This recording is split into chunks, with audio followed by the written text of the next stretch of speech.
এই শোনো। কি তোমার সাথে আমি কথা বলতে আসছি। বলো না, শুনতেছি তো, কান খোলা আছে। তোমার সাথে আমি ইম্পর্টেন্ট কথা বলবো। বাড়িতে তো বাজার সদাই সবকিছুই আছে, আর কি ইম্পর্টেন্ট কথা? আচ্ছা, তোমার আর এই যে পাশের বাড়ির আসিফ সাহেব, তোমাদের তো প্রায় একই পোস্টের কাজ, তাই না? কোনো সন্দেহ আছে? তাহলে আমাদের সংসারের হাল এমন কেন? তুমি ইনকাম ট্যাক্সে, উনি কাস্টমসে, দুইটাই তো সরকারি চাকরি, কোনটা থেকে তো কোনটা কম না? ওনার ইনকাম আর আমার ইনকামের ভিতরে আকাশ পাতাল তফাৎ আছে। সেটা তো আমি নিজেই দেখছি। গত 3 বছর আগে আমি আর ভাবি যখন কথা বলতাম, তখন বারান্দায় দাঁড়িয়ে সমানে সমানে কথা বলতাম। আর এখন 3 বছর পরে এসে ভাবি 6 তলার উপর থেকে কি বলে জানো? যে ভাবি কেমন আছেন, ভালো আছেন?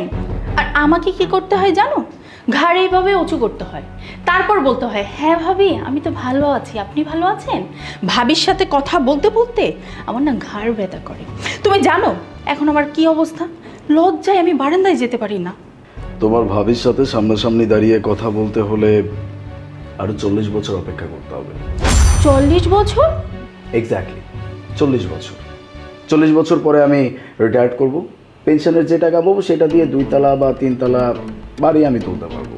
ভাগ্য ভালো যে বাবা এই বাড়িটা করে গেছিল, যদি এটা না করতো তাহলে নিজের বাড়িতেও থাকতে হতো না।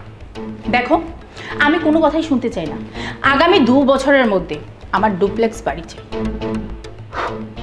তুমি জানো না আমার স্যালারি কত? আমি কিচ্ছু জানতে চাই না। আমি শুধু জানি যে আসিফ সাহেব পারলে তুমিও পারবে। আরে বাবা, আসিফ সাহেব ঘুষ খায়, ঘুষের টাকা দিয়ে করতেছে, আমি এখন ঘুষ খাবো?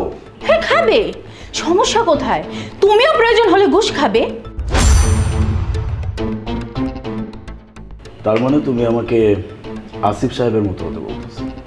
জি, তার মতোই হতে বলছি।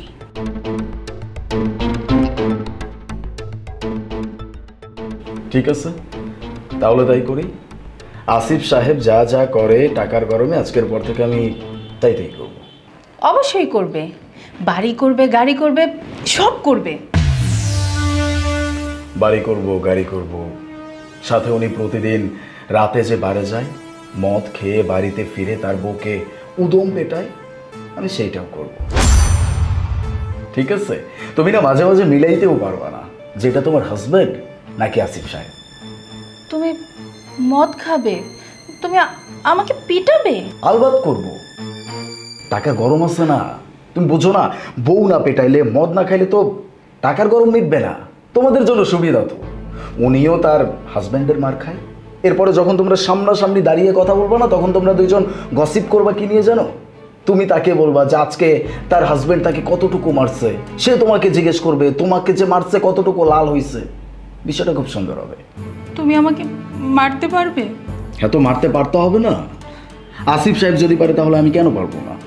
কোনো দরকার নাই, আমাদের টাকা পয়সা বাড়ি গাড়ি কোনো কিছুর দরকার নেই। অ্যাটলিস্ট আমরা শান্তিতে আছি তো, আলহামদুলিল্লাহ। ধর, আমি আরো কোথায় ভাবলাম যে এই সুযোগে তোমাকে আমি পিটাইতে পারবো। কি বললে তুমি? তুমি আমাকে পিটাবে না আর আমি তোমাকে ছেড়ে দেব? আমি তোমাকে পিটাবো? Relax relax.